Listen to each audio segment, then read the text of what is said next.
అప్పుల బాధలు వెంటాడుతున్నాయా? అయితే 6 జేవిఆర్ వారి జాతిరత్నాలు ధరించండి. నమస్తే. గండికోట పర్యాటక ప్రాంతంలో ఇంటర్ విద్యార్థిని వైష్ణవిని దారుణంగా హత్య చేసి ముళ్ల పొదల్లో పడేసినటువంటి ఘటనకు సంబంధించి పోలీసులు ఇంకా విచారిస్తూనే ఉన్నారు. అనుమానితుల్ని ప్రశ్నిస్తూనే ఉన్నారు. కుటుంబ సభ్యుల్ని ప్రశ్నిస్తూనే ఉన్నారు. సీసీ ఫుటేజ్‌లని ప్రశ్నిస్తూనే ఉన్నారు. కానీ ఏం జరిగిందన్న దానికి సంబంధించి ఇంకా పూర్తి స్థాయిలో బయటకు పెట్టలేదు.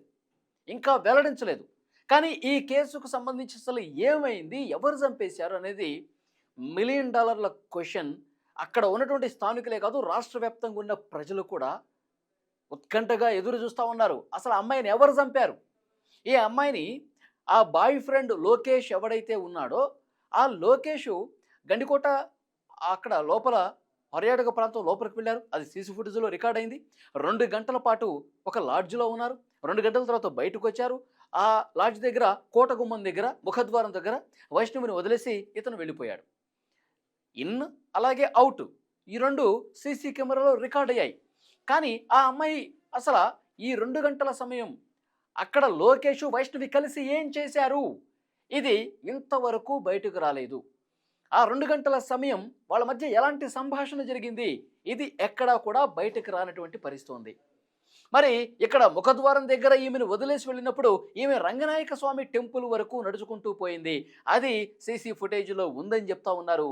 ఇతను లోకేష్ వెళ్ళిపోయిన తర్వాత కూడా చాలాసేపు ఆ రంగనాథ స్వామి టెంపుల్ దగ్గర, ఆ గండికోట పర్యాటక ప్రాంతంలోనే ఈమె తచ్చాడుతూ ఉంది, తిరుగుతా ఉందని చెప్పి పోలీసులు చెబుతా ఉన్నారు. మరి ఎవరి కోసం అక్కడికి వెళుతోంది వైష్ణవి? లోకేష్ వెళ్ళిపోయిన తర్వాత కూడా ఎవరి కోసం వెళుతోంది? ఎవరు వస్తామని చెప్పారు? ఎవరు వెయిట్ చేస్తామని చెప్పారు? ఎందుకు ఇంకా బయటికి రావటం లేదు? పోలీసులు ఎందుకు వివరాలు బయటకు చెప్పటం లేదు? ఆ తర్వాత 12 గంటల తర్వాత 12 గంటల నుంచి 4 గంటల మధ్యలో అన్నయ్య సురేంద్ర వచ్చాడు. అన్నయ్య సురేంద్ర వచ్చాడు. సురేంద్ర వచ్చి అక్కడ అతనేం చెప్తా ఉన్నాడు? వైష్ణవి అక్కడ ఉంది కాబట్టి మాకు సమాచారం ఉంది. వాళ్ళ ఫ్రెండ్స్ చెప్పారు. అందుకే ఆమెని సేఫ్‌గా ఇంటికి తీసుకెళ్దామని నేను వచ్చాను. కానీ నేను వెతికాను. నాకు కనిపించలేదు. మళ్ళీ నేను ఇంటికొచ్చేసానని చెప్తున్నాడు. నాకసలు ఏమీ సంబంధం లేదు అని చెప్పి అంటా ఉన్నాడు. లోకేషు అతని ఫ్రెండ్సే ఏదో చేసుంటారని చెప్పి అనుమానం వ్యక్తం చేస్తా ఉన్నాడు. కానీ లోకేష్‌కి ఏమాత్రం సంబంధం లేదు. అసలు అత్యాచారం కూడా జరగలేదు అని పోలీసులు చెప్తా ఉన్నారు. మరి ఎవరు చేశారు? ఎవరు చేశారన్నది అసలు ఇంతవరకు క్లారిటీ రావట్లా. అన్నీ పరిశీలిస్తా ఉన్నారు. అన్ని క్షుణ్ణంగా తనిఖీలు చేస్తా ఉన్నారు. సీసీ ఫుటేజ్‌లు పరిశీలిస్తా ఉన్నారు. మరి ఎవరు చేశారు? ఎవరు చంపారు? ఇప్పుడు కుటుంబ సభ్యులు కూడా చెప్తా ఉన్నారు. అసలు ఒంటి మీద బట్టలు లేకుండా ముళ్ళ పొదల్లో పడేశారంటే కుటుంబ సభ్యులు చేయగలుగుతారా? కుటుంబ సభ్యులు నిజంగా చంపాలి అనుకుంటే పీక పిసికి చంపటము, లేకపోతే కొట్టి చంపటము, ఏదో నరికి చంపటము ఏదో ఒకటి చేస్తారు కదా! బట్టలు ఎందుకు తీస్తారు? కుటుంబ సభ్యులు ఎందుకు చేస్తారు? అన్న సురేంద్ర అని చెప్తున్నారు. లేదు ఇతర కుటుంబ సభ్యులు అంటున్నారు. తల్లిదండ్రులే చంపేసి అక్కడ పడేశారంటున్నారు. అలా చేసేది ఉంటే వివస్త్రను ఎందుకు చేస్తారు? కుటుంబ సభ్యులు తమ కూతుర్ని, తమ చెల్లెల్ని వివస్త్రను చేసి ముళ్ళ పొదల్లో పడేసేటువంటి మూర్ఖంగా ప్రవర్తిస్తారు ఎవరైనా? ఇది కాదు. ఏదో జరిగింది. లోకేష్ అతను ఫ్రెండ్స్‌నే పంపించి ఏదో ఒకటి చేసుంటాడు. నాకు దక్కనేది ఇంకెవరికీ దక్కకూడదన్న ఉద్దేశంతో చేశాడా? ఎందుకంటే మేము గత కొద్ది రోజులుగా చెప్తానే ఉన్నాము. లోకేష్‌ని మర్చిపో, లోకేష్‌తో తిరగొద్దు, లోకేష్‌తో ప్రేమను కట్ చేసుకో అని చెప్పి మేము వార్నింగ్స్ ఇస్తానే ఉన్నాము. కాబట్టి ఈమె కూడా వైష్ణవి కూడా లోకేష్‌ను ఇక పక్కన పెట్టేసిందని చెప్పి వార్తలొస్తా ఉన్నాయి. ఇక ఇదే మన లాస్టు మనం కలిసేదని చెప్పి చాలా ఖరాఖండిగా చెప్పింది వైష్ణవి. అందుకనే చెప్పే లోకేష్ తన మీద అనుమానం రాకుండా ఉండటం కోసం ముందు తను వెళ్ళిపోయి తర్వాత తన ఫ్రెండ్స్‌ని పంపించి వైష్ణవితో చాలా దారుణంగా చంపించేశాడు. ఇది కొంతమంది కుటుంబ సభ్యుల్లో చెప్తున్నటువంటి మాట. ఇంకా లోకేష్ మీద, లోకేష్ ఫ్రెండ్స్ మీద అనుమానాలు వ్యక్తం చేస్తూ ఉన్నారు. కానీ దీనికి సంబంధించి ఆధారాలు ఉండాలి కదా! నిజంగా మీరు లోకేష్ మీద అలిగేషన్స్ చేస్తా ఉన్నారు. లోకేషే చంపి ఉంటాడు, లోకేష్ ఫ్రెండ్సే చంపి ఉంటాడని చెప్తున్నారు. కానీ దానికి సంబంధించిన పక్కా ఆధారాలు ఉండాలి కదా! దానికోసం మేము వెతుకుతున్నాం అని చెప్తున్నారు. మరొక ముఖ్యమైన విషయం, అక్కడ గండికోట ఆ పర్యాటక ప్రాంతంలో చిల్లర వెధవలు, అల్లరి మూకలు, అమ్మాయిల్ని వేడిపించే వెధవలు కూడా కొన్ని తిరుగుతున్నాయని చెప్పి పోలీసులకు సమాచారం ఉంది. మరి ఇటు లోకేష్ కావచ్చు, లోకేష్ ఫ్రెండ్స్ కావచ్చు, కుటుంబ సభ్యులు వీళ్ళకి ఎవ్వరికీ సంబంధం లేకుండా వైష్ణవి, లోకేష్‌కి అసలు ఎలాంటి సంబంధం లేని వాళ్ళు థర్డ్ పార్టీ అల్లరి వెధవలు ఎవరన్నా అమ్మాయి ఒంటరిగా వెళుతుందని చెప్పి చూసి ఆ అమ్మాయిని ముళ్ళ పొదల్లోకి తీసుకెళ్ళి ఆ అమ్మాయి తీవ్రంగా ప్రతిఘటిస్తే చంపేసి పడేశారా? ఇది జరుగుతుంది. ఈ చిల్లర విధవలు ఏం చేస్తారు, ముందుగా చేస్తే ఏదైనా అఘాయిత్యమే చేస్తారు శారీరకంగా. కానీ అది జరగలేదని చెప్పి పోలీసులు అంటున్నారు. అది చేసే క్రమంలో అమ్మాయి తీవ్రంగా ప్రతిఘటిస్తే కొట్టడమో, పీక పిసకడమో చేసుంటారు. అప్పుడు చనిపోయి ఉంటుంది, ముళ్ళ పొదల్లో పడేసి ఉంటారని చెప్పి అనుకుందాం. సో దానికి సంబంధించి కూడా ఇంకా ఆధారాలు ఏమీ లభ్యం కాలేదు. వీళ్ళు గండికోటకు వచ్చిన దగ్గర నుంచి, తర్వాత లోకేష్ వెళ్ళిపోయిన దగ్గర నుంచి, ఈ అమ్మాయి ఒంటరిగా నడుచుకుంటూ పోయిన దగ్గర నుంచి అన్నీ కూడా పరిశీలిస్తూ ఉన్నారు.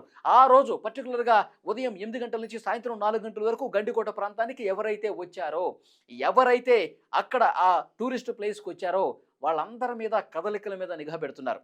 మొన్న కోయ ప్రవీణ్ గారు గండికోట ప్రాంతానికి వచ్చినప్పుడు అక్కడ సీసీ ఫుటేజ్ పరిశీలించడంతో పాటు ఘటనా స్థలంలో కూడా పరిశీలన చేశారు. అక్కడ ఏం జరిగిందని కూడా ఆయన ఒక కీలకమైన వ్యాఖ్య చేశారు.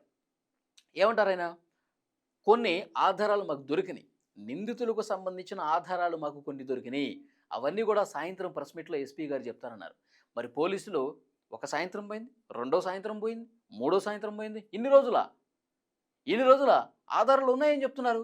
ఫోరెన్సిక్ రిపోర్ట్ వచ్చింది, పోస్ట్మార్టం రిపోర్ట్ వచ్చింది, ఇంకా ఎందుకు బయటపెట్టట్లా? పోలీసులు ఏం దాస్తున్నారు, ఎవరిని కాపాడటానికి దాస్తున్నారు? ఇవి అక్కడ స్థానికులు మాట్లాడుకున్న మాటలు. పోలీసులే చెప్పారు కొన్ని ఆధారాలు దొరికినాయి, సాయంత్రం ఎస్పీ గారు మాట్లాడతారని. ఎందుకు చేయలేదు, ఎందుకు పెట్టలేదు? కారణం ఏం కనిపిస్తోంది? పోలీసులు ఎందుకు లేట్ చేస్తూ ఉన్నారు? పోలీసులు ఎందుకు భయపడతా ఉన్నారు? ఇది డెఫినెట్గా అక్కడ ఉన్నవాళ్ళు క్వశ్చన్ చేస్తున్నారు. ఒకటి కాదండి, ఈ మధ్యకాలంలో చాలా కేసులు కూడా పోలీసులు ఈ విధంగా లేట్ చేస్తున్నటువంటి పరిస్థితి ఉంది. అక్కడ ప్రకాశం జిల్లాలో కంభం మండలం లింగోజిపల్లిలో 3 ఏళ్ల బాలుడు పొలాల్లోకి తప్పిపోయి చనిపోయాడు. అతను నిజంగా తప్పిపోయాడా, లేకపోతే ఎవరైనా చంపి పడేశారో కూడా ఇంతవరకు పోలీసులు బయటపెట్టలా.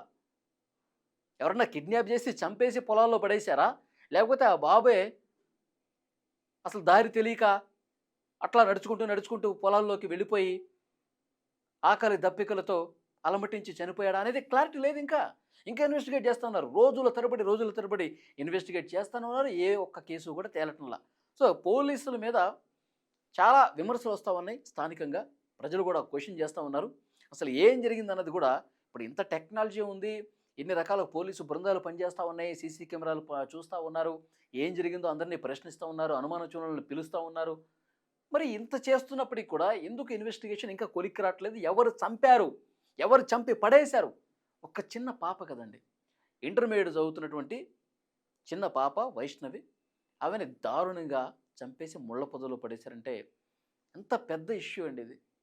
అసలు ఏం జరిగిందనేది కూడా ఇంకా తెలియదు. ఈ రోజులు గడుస్తున్నా తెలియకపోవడం అనేది చాలా దారుణమైనటువంటి విషయం. సో డెఫినెట్గా ఆధారాలు ఉన్నాయి, బయట పెట్టండి. ఇన్వెస్టిగేషన్ ఎంతవరకు వచ్చిందో బయట పెట్టండి. ఎన్ని రోజుల్లో పూర్తి స్థాయిలో కేసు క్లోజ్ చేస్తామో బయట పెట్టండి. ఇది డిమాండ్ చేస్తుంది. సో చూద్దాం ఎప్పుడు క్లారిటీ వస్తుందన్నది.